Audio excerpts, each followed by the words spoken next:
আল্লাহ রাব্বুল আলামিন হযরত জিবরাইল আমিনকে তৈরি করলো। তখন জিবরাইল আমিন জিজ্ঞাসা করলো, আল্লাহ আপনি কিসে বেশি খুশি হন? তখন আল্লাহ রাব্বুল আলামিন বলে, সিজদাতে। তখন জিবরাইল আমিন এক সিজদায় 30 বছর কেটে দিল। তখন আল্লাহ রাব্বুল আলামিন থেকে কোনো জবাব আসে না।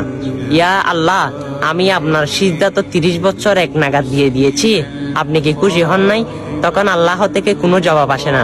তখন আমার আল্লাহ জিবরাইলকে ঘোষণা দেয়, এই জিবরাইল আরশের দিকে তাকাও। তখন জিবরাইল আমিন আরশের দিকে তাকালো, দেখে সেখানে লেখা লা ইলাহা ইল্লাল্লাহ মুহাম্মাদুর রাসূলুল্লাহ সাল্লাল্লাহু আলাইহি ওয়াসাল্লাম। তখন জিবরাইল আমিন জিজ্ঞেস করে, আল্লাহ এই কালেমার সাথে আমার এই সিজদার সম্পর্ক কি? তখন আল্লাহ রাব্বুল আলামিন কুদরতে জবানে বলে, আমার একজন নবী আসবে, তিনি হচ্ছে সর্বশ্রেষ্ঠ এবং সর্বশেষ নবী হযরত মুহাম্মদ মুস্তাফা সাল্লাল্লাহু আলাইহি ওয়াসাল্লাম। হ্যাঁ, সেই নবীর উম্মতের জন্য 5 ওয়াক্ত নামাজ ফরজ করা হয়েছে এবং 17 রাকাত ফরজ 5 ওয়াক্ত নামাজে।